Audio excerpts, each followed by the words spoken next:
They say a town can forget itself, that its streets can forget the sound of footsteps, that its houses can forget the warmth of light, that its people can forget they were ever alive at all. Black Hollow was one of those places. It wasn't supposed to be. In the spring of 1821, it was nothing more than a logging settlement cradled between two mountains, a place where the air smelled like pine and wet soil, where the rivers sang all year long. The people were hard-working, loud, and alive. You could hear hammering from sunrise to sundown, children chasing one another down dirt lanes, and the blacksmith's fire roaring into the night. But if you were to step into Black Hollow now, you wouldn't hear a thing. Not even the wind seems willing to pass through. And here's the strangest part. According to the county registry, not a single person left. Not one family moved away. They just stopped. I could start this story in 1821, when the first homes were built, or in 1834, when the first signs of the plague were whispered about. But the truth is, Black Hollow's real story begins with the last sound ever heard in town, the ringing of a church bell, echoing through the valley, long after the preacher was dead. It rang for 3 days. The sheriff from the next county rode in on the second day to investigate. He never came back. That's the problem with stories like this. People will tell you it's just folklore. That's what I thought too, until I saw what was left behind. A ledger, a diary, and something else. Something so deeply wrong, I still have trouble believing it exists. The diary belonged to a girl named Eleanor Briggs. The last entry was dated October 9th, 1834. The sky is wrong. It is heavier than it should be. People are sleeping longer. Mama says it is just the autumn chill, but even she forgets her words now. Mr. Dunn fell asleep in his shop and never woke. I feel the heaviness too. If I sleep, I fear I won't rise. If you find this, don't let the bell stop ringing. That line, it haunts me. Don't let the bell stop ringing. But the bell did stop, and when it did, the town froze. I need you to listen carefully now, because what I'm about to tell you isn't a story you can hear halfway through. The deeper you go, the more the truth unravels, and the more you'll see that Black Hollow's century-long sleep was no accident. So before we go further, before you hear the things you'll wish you could unhear, I need you to make sure you don't lose track of this story. Click that like button so the platform knows you're one of the few still following the trail. Subscribe, because there are threads here that will take you beyond this episode, into other stories connected in ways you won't believe. If you step away now, you'll lose your place, and trust me, you'll want to know how this ends. Because Black Hollow isn't just history, it's a warning. The strangest testimony I found wasn't from Eleanor's diary. It came from a traveling merchant named Isaac Coulter, who swore under oath in 1835 that he passed through Black Hollow during the winter and found the entire town standing and breathing, but unmoving. According to him, doors were left open, food was still warm on some tables, a fire still smoldered in the blacksmith's forge, but every person he saw had their eyes closed, standing perfectly still. He left after only 20 minutes. That part gets debated. Some say it was frostbite, or shock, or that he was drunk. But when the search party went in months later, they found something strange. Not bodies, not skeletons, shadows, as if the people had been burned into the air itself. The more I dug, the more contradictions I found. In one county's archive, Black Hollow simply didn't exist past 1834. In another, there were tax records up until 1921, and in the diary of a woman living 3 towns over, there was a casual note from 1897 that read, "Saw a man in the market today. Said he was from Black Hollow. His skin was pale and tight like paper, but his eyes were sharp. I asked how the town fared. He smiled and said, 'We are sleeping. We always will be. If you think that sounds impossible, you're not alone.' I didn't believe it either, until I met someone last year who claimed to be a descendant of the Briggs family. I met her in a diner off Route 6, near the old timber road that used to lead into Black Hollow. She was in her late 70s, with brittle white hair pulled into a bun and hands that shook even when they were still. She didn't introduce herself by name. She just asked me if I could hear it. Hear what? I asked. "The bell," she said. "They're trying to wake up." I told her the bell hadn't rung in nearly 2 centuries.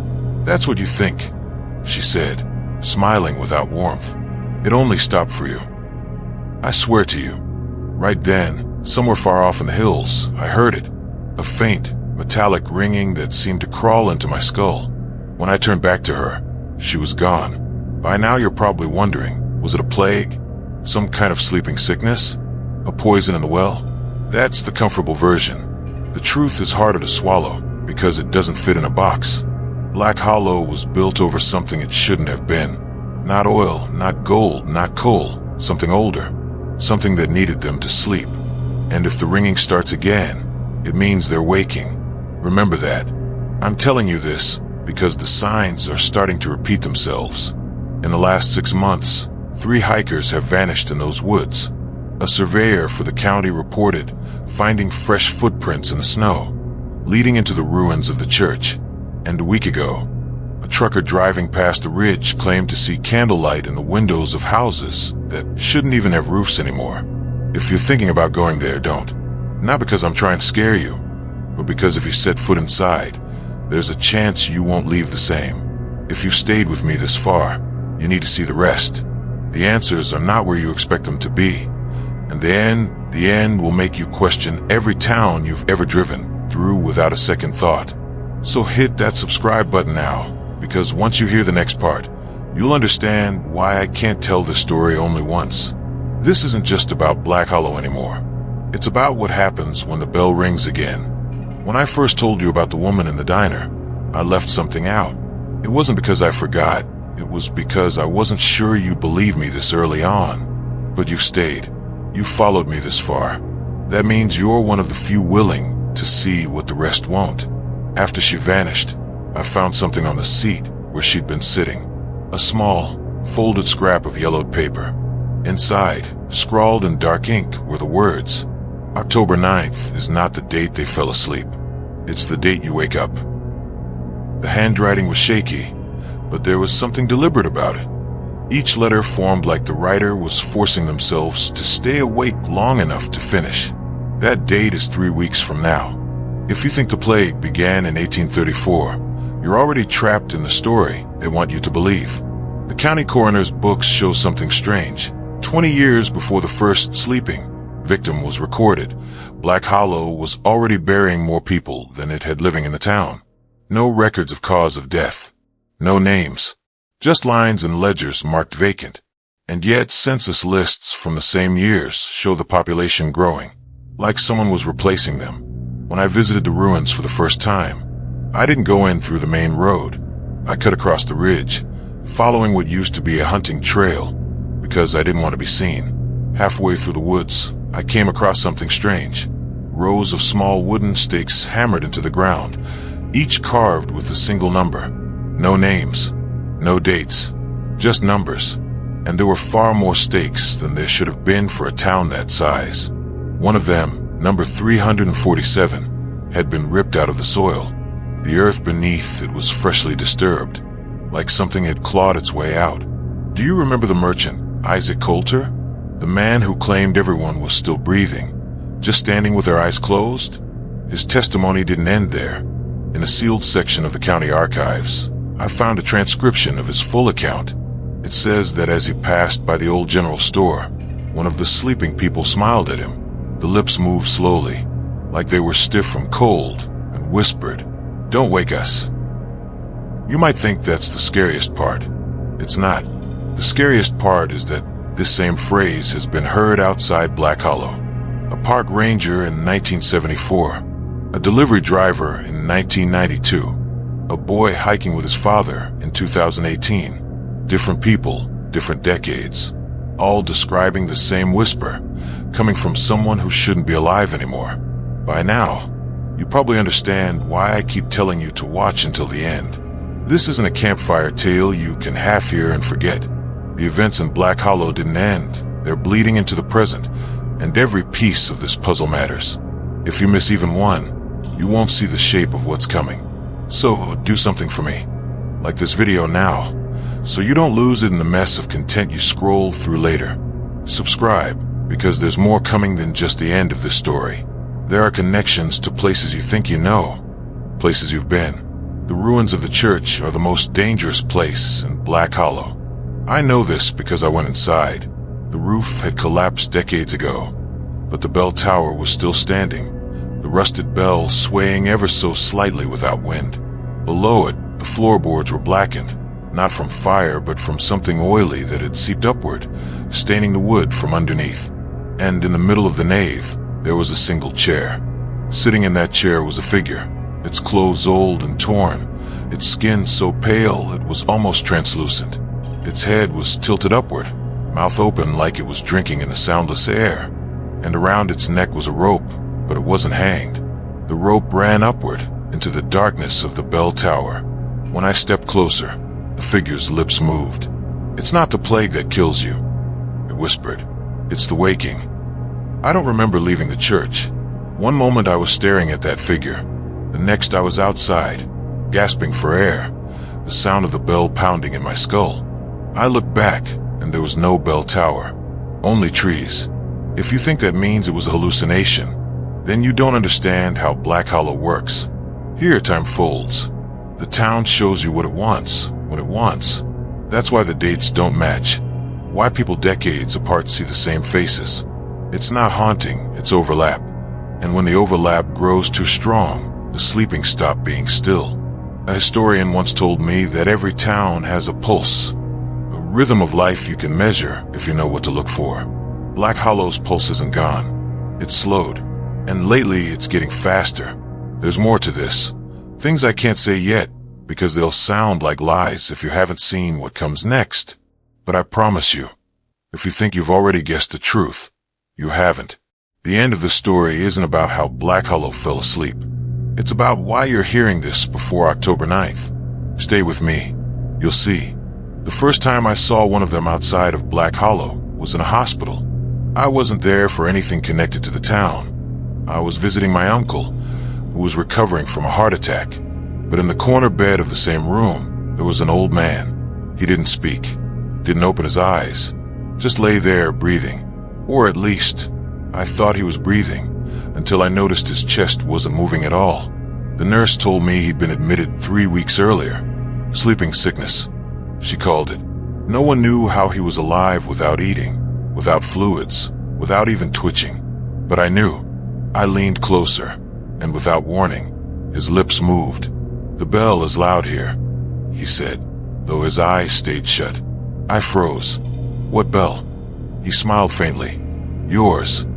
Black Hollow's influence was never meant to leave the valley. That much I'm certain of. But something has been stirring in the last few decades.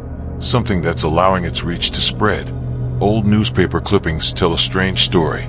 Isolated cases of mass fatigue in small towns, sudden disappearances, and settlements abandoned with food still on the tables. The articles never mention Black Hollow by name, but the descriptions are identical. And in one photo from 1956, of a group of sleeping people standing in a street in Missouri, I swear I recognize one of the faces from Eleanor Briggs's diary sketch. That's the thing about time in Black Hollow. It doesn't seem to move forward or backward. It folds over itself, creasing until past and present press together. It means you could see someone who's been dead for centuries, or someone who hasn't been born yet. I once asked a man who'd been researching the town for over 40 years why he's still obsessed over it. He told me, "Because I think I'm from there." He'd been adopted as an infant, with no records of his birth. His earliest memory was standing in a pine forest, the air heavy and damp, hearing the sound of a bell that made his teeth ache. When I asked him how old he thought he was in that memory, he said, "Not yet born." I know I've been telling you to stay until the end, and you might think it's just a hook, just another way to keep you watching, but it's more than that. The truth is, I can't tell you the final piece unless you've heard all of it in the right order. If you skip, you'll miss the warnings hidden in the details. So I need you to like this now, not for me, but because every interaction keeps this story alive for someone else who might need to hear it before it's too late. Subscribe so you don't get lost when we cross the point of no return. I've seen the bell, not the one in the church tower. That's the one everyone talks about. I mean the other bell. The one that isn't made of metal. It's carved from something bone white, but it's not bone. Its surface is covered in small grooves that don't look like any language I've seen. But when you run your fingers over them, the inside of your head fills with the sound of ringing. It doesn't fade when you cover your ears. It doesn't fade when you leave the room. And worst of all, it doesn't stop when you sleep. In the ruins of the old mill, there's a door set into the floor, nailed shut with rusted spikes. Locals say it leads to a root cellar. Others claim it's where the bodies were kept when the ground was too frozen to dig graves. But if you put your ear to it, you'll hear two things: a faint, rhythmic tapping from far below, and a voice, speaking slowly, syllable by syllable. Wake up. It's strange. Every time I think I'm getting close to an answer, the town shifts. Old landmarks move. Roads turn in on themselves. Even the air changes, from crisp autumn to heavy summer heat, in the span of a single breath. It's as if Black Hollow is trying to keep me from finding what's at the center. And maybe that's because the center isn't a place, it's a moment. A single point in time where everything began and everything will end. A hiker who vanished near the ridge in 2004 was found last year. He hadn't aged a day. He didn't speak for the first month after being rescued, but when he finally opened his mouth, the first thing he said was, "It's warm again." That means they're close. If you think that sounds impossible, you're right. It's impossible the way a dream is impossible, until you wake up and realize you've brought something back with you. The next time I set foot in Black Hollow, I brought something with me. Not a weapon, not food, a mirror. I placed it in the center of the old square and waited. The reflections came before the figures did. Faces moving across the glass that weren't mine, weren't anyone in the square, weren't even from my time. They looked at me like they knew me. And in unison, they mouthed the same thing Eleanor wrote almost 200 years ago. Don't let the bells stop ringing. This isn't over, not by a long shot. But the next part changes everything you think you understand about who's telling this story and who's been listening the whole time. Stay here. Watch closely. The first time I dreamed of Black Hollow, I woke up with dirt under my fingernails. It was the same reddish-brown soil from the ridge. I know because I've been there. I know its smell, its texture. But that night, I hadn't left my bed. At least, I don't remember leaving. There's something about the dreams. They're not like normal dreams. In them, I can feel cold air on my skin. I can smell the pine pitch and the iron in the river water. And sound of the bell is so loud it drowns out my heartbeat. In the last one, I was standing in the middle of the square. Everyone was there. Eleanor Briggs, Isaac Coulter, the hiker who vanished in 2004, even the woman from the diner. They all looked at me. Not angry, not afraid, just waiting. The woman took a step forward. Her lips didn't move, but her voice was in my head. "We can't wake up until you remember." Remember what? I don't know. But when I woke up, I was holding a small wooden stake. Number 347. The same one I saw missing from the ridge. I put it in a lockbox. The next morning, it was gone. People think the danger of Black Hollow is going there. They don't understand. It's letting it come to you. You can be hundreds of miles away, in the safety of your own home, and it can still find you in your sleep. And once it has your dreams, it has you. That's why I need you to do something now, like this video, so you can find it again later. Because if you think you'll just remember where to look, you won't. Subscribe so you don't lose the thread, because when we reach the end, you'll need every piece of this. A man in 1911 claimed he escaped Black Hollow by never sleeping. He said he walked for 13 days straight, leaving the valley, crossing into the next county. But on the 14th day, exhaustion took him. He fell asleep in a barn. When he woke, he was back in the square. I've been trying to map the place. It's impossible. Roads don't lead where they should. Buildings vanish. Sometimes there's a forest where yesterday there was a field. But there's one thing that never moves, the shadow. It's long, stretching across the town, no matter the position of the sun. It points toward the old mill. And sometimes, if you follow it, you'll find someone standing at the other end. Someone who looks exactly like you. Last week, I heard the bell again. Not faint, like before. This time it was sharp and close, like it was inside the room. When I opened my eyes, I wasn't in bed anymore. I was in the church, standing at the foot of the bell tower. The figure in the chair was gone. In its place was a mirror. When I looked into it, I didn't see myself. I saw the square, empty except for Eleanor Briggs. She was holding the stake. Number 347. She mouthed something I couldn't hear, and then she stabbed it into the ground. I woke up on my kitchen floor, my hands raw and bleeding, like I'd been digging. Outside my window, there was fresh dirt piled under the maple tree. I haven't looked underneath yet. The overlap is getting worse. Time slips are coming faster, and every time I feel like I'm in the present, something small reminds me that I'm not. An object that shouldn't exist yet. A person wearing clothes from another century. A newspaper with a date that hasn't happened. It's all moving toward something. And I think October 9th isn't when the town wakes up. I think it's when I do. If you've stayed here this long, you need to be here for the next part. Because soon, this isn't going to be about what happened to Black Hollow. It's going to be about why you're hearing it from me, and what I'm turning into while I'm telling it. I thought I'd left the square behind me. The road was clear, the air cold, the horizon painted with the kind of fading gold you only see before winter swallows the air. My boots sank into the soft dirt, and with every step, the sound of the bell grew fainter, like a fever breaking. But after walking for what must have been hours, I passed a crooked oak that looked painfully familiar, its trunk twisted like rum cloth, the bark peeling away in great, dry strips.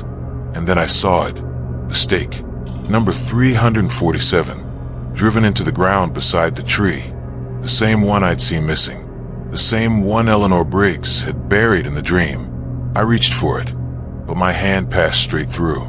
The air where it stood was colder than the rest. There's a story the old loggers used to tell, a warning, they called it. If you ever lost your way in the forest around Black Hollow, you weren't to follow the paths that seemed easiest. They said the woods could read your thoughts, and it would build a road to lead you where it wanted. A straight path meant death. The only hope was to take the way that looked impossible. I don't know if I believe in sentient forests, but I do know this. Every trail here loops back on itself, even the ones that should lead you out. And yet somehow, they also lead to different times. I remember the first time I saw the mill smoking. It was 1893, or at least it felt that way. The boards were new, the windows still intact, and the wheel turned in the river with slow, patient groans. The townsfolk moved like ants across the yard, unloading crates stamped with a crest I didn't recognize. One of the men looked up at me, looked through me, maybe, and I swear I saw his lips move into the exact same shape I'd seen in Eleanor's reflection. When I blinked, the mill was a blackened ruin again. The roof collapsed, the river choked with debris. I don't think I imagined it. I think I keep slipping into their days. Last night, I heard knocking at my door. 3 slow taps, a pause, then 2 more. When I opened it, there was nothing but fog. But just beyond, I could see the faint outline of the ridge. It shouldn't have been there. My front door doesn't face that direction. I stepped forward. The air changed. It wasn't my house anymore. It was the main street of Black Hollow, the storefronts standing proud, glass unbroken, signs freshly painted. Music drifted faintly from somewhere, an old fiddle tune, the kind you'd hear at a barn dance. A woman passed me on the sidewalk. She smiled politely, and for a moment, I almost forgot where I was. Then her eyes caught the light, and there was nothing inside them. In the newspaper archives, there's a gap. From October 9th, 1883, until October 9th, 1983, there's nothing. Not a single clipping, not a single mention of the town. When the records resume, they act as if nothing had happened. There's even a photograph of the square, children playing, a dog tied to a hitching post, the church steeple in the background. But if you look closely, there's something wrong with the shadows. They're all pointing in different directions. I've stopped keeping track of the days. They don't matter here. Sometimes I wake up in my bed, sometimes in the church. Once, in the shallow water of the river, my clothes soaked, my shoes filled with silt. That morning, there were footprints beside mine in the mud, barefoot, small like a child's. They went deeper into the current until they simply ended. I followed the riverbank, hoping to find a crossing, and instead I found the stake again. Number 347. This time, it was driven straight into a human skull. The flesh was gone, but the teeth were intact, and they were clenched around a scrap of fabric with my name embroidered into it. There's a house at the edge of town that isn't always there. Sometimes it's a vacant lot, overgrown with weeds. Other times it's a pristine Victorian with lace curtains fluttering in the windows. Once I found myself inside it. The walls were lined with mirrors, but none of them reflected me. Instead, they showed scenes from Black Hollow at different times. One with snow burying the roofs, one with fire raging down Main Street, one with people gathered in the square staring up at the bell tower. And in every single one, Eleanor Briggs was there, in the exact same position, her gaze fixed on the viewer. I think I understand now. It's not the town that's sleeping, it's the people. And they're not waking up because they can't. Something keeps pulling them back, keeping them suspended between moments, replaying fragments until the edges fray. The stake, the bell, the mirrors, they're all anchors. And maybe I am too. I don't remember the last time I saw the sun here. There's light, but it's pale and washed out, as if it's passed through too many years before touching the ground. The shadows feel heavier than they should, and sometimes I think I can hear them breathing. Last week, I tried to burn one of the stakes I'd found. The fire wouldn't catch. The wood was cold, almost wet to the touch, though it hadn't rained. When I dropped it, it fell straight down and kept falling, like the ground had opened under it. A child's voice wakes me sometimes. It says my name, slowly, carefully, as if trying to remember how it's supposed to sound. Once, I followed it through the fog and came to the schoolhouse. The door was open, the desks covered in dust. On the blackboard in fresh white chalk was a date, October 9th, and under it, a single word again. I don't know what year it is anymore. I don't know if there is a year. Every time I think I found the moment where it all began, I'm pulled forward or backward, shown something else, something contradictory. The townsfolk greet me one day, recoil from me the next. Eleanor smiles in one vision, screams in another. And sometimes, I see her wear my face. The last dream I had didn't feel like a dream at all. I was in the church again. The bell was silent, but the rope swayed gently, as if someone had just rung it. The pews were filled, but everyone sat perfectly still, eyes closed. I walked to the front. Eleanor was there, sitting in the chair where the mirror used to be. She held the stake in her lap. "You have to finish it," she said. Her voice was my voice. I reached for the stake. The instant my fingers touched it, the whole room inhaled. Every person in the pews opened their eyes. They were all mine. The snow had been falling for 3 days straight, swallowing the streets, erasing footprints before they could freeze. From the upstairs window of the old rectory, the view was almost peaceful, almost beautiful, if you didn't know what lay beneath the white. But the people who remained in Black Hollow knew. They had always known. Down in the church crypt, the air smelled not of earth, but of metal, like rust, like something sealed too long. Father Marin's hand shook as he struck the match. Its hiss loud against the silence. The candle's flame wavered, throwing shadows over the stones. There were names carved there, dozens of them, some so worn you could barely read. And every one of those names belonged to someone who had never left the town's borders. They didn't leave because they couldn't. They couldn't because the moment you tried, your body would betray you. The journals had described it clinically. Neurological arrest, accompanied by cardiac slowdown. In plain words, it meant your heart would stop. It didn't matter if you walked, rode, or were carried. The edge of town was the edge of life. And for over a century, no one had dared test it until last winter. Eleanor Hart had been 12 when her mother died. She'd grown up in the hollow's perpetual dusk, under skies so heavy with mist you forgot the sun was ever real. She'd watched neighbors fall asleep mid-sentence, slumping where they sat, their bodies cool to the touch before they hit the ground. The rest of the world never heard of it. The world outside was a rumor here, but Eleanor believed there had to be a way out, and she thought she found it. and the map her grandfather kept under the floorboards. It wasn't a map of roads. It was a map of veins. At least, that's how it looked. Thin black lines running under the town, branching out like a circulatory system. Her grandfather told her they weren't roads and they weren't rivers. They were the Hollow's lifelines.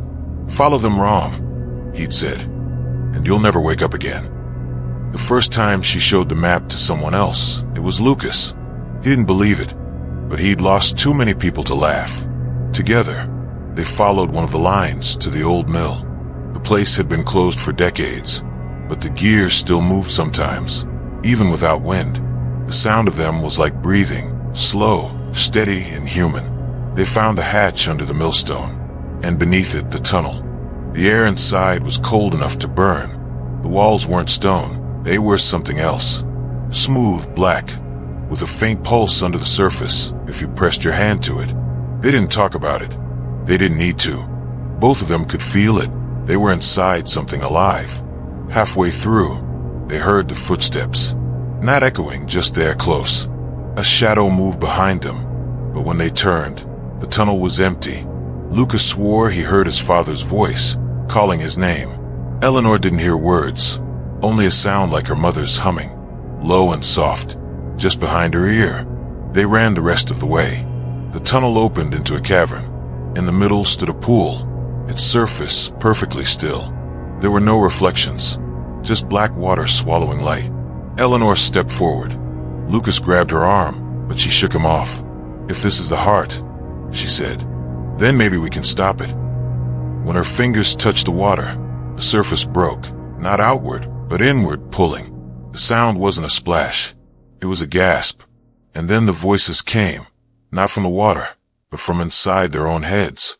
Every name they'd ever heard, every scream they'd tried to forget. Lucas stumbled back, but Eleanor didn't move. She was listening. She whispered something, and the water stilled. When she turned, her eyes were darker than before, her voice quieter. "We can't leave," she said, "but we can make them sleep." That was the night the sleeping began again. People woke to find neighbors gone cold in their beds, eyes closed, hands folded neatly over their chests. There was no struggle, no sign of fear. It was as if they had simply decided not to wake up. Eleanor was always there the next morning, walking down the street with the same faint smile. The town grew quieter. By spring, only a handful of people remained. The rest were buried in the churchyard, or at least, that's where they said they were. But in the thaw, when the snow receded from the edges of the graves, there were no mounds of earth, no stones disturbed, just frost-hardened ground untouched. Lucas tried to confront her. He cornered her in a rectory, demanded to know what she'd done. She didn't deny it. "I gave them peace," she said. "Before, they were just waiting. Now they're resting." He called her a murderer. She laughed, not cruelly, but like he'd missed the point entirely. "You can't kill what isn't alive, Lucas. Not here." That night, he packed what little he could carry and walked to the edge of town. He didn't expect to make it, but when he stepped past the old marker stone, his heart didn't stop. His breath didn't catch. The cold didn't deepen. He kept walking, and when the mist finally thinned, he saw the stars for the first time in his life. It took him 3 days to find another settlement. He told them what had happened, but they looked at him like he'd come from a dream. They'd never heard of Black Hollow. When he tried to go back with help, the road was gone. Not blocked, gone. In its place was forest, thick and silent. Years passed. Lucas married, had children, grew old. But sometimes, in the quiet before dawn, he would wake to the feeling of someone standing beside the bed. And once, only once, he opened his eyes in time to see her, Eleanor, no older than the night he'd left, smiling down at him. "You walked away," she whispered, "but the Hollow doesn't forget." The next morning, his bed was empty. Back in the Hollow, the snow still fell. The streets were still silent. And in the crypt beneath the church, a new name had been carved into the wall, Lucas Hart. No one in town had touched the stone, but the letters were fresh, the dust still settling. And if you leaned close enough, you could hear the faintest sound beneath it, like a breath, waiting to be drawn.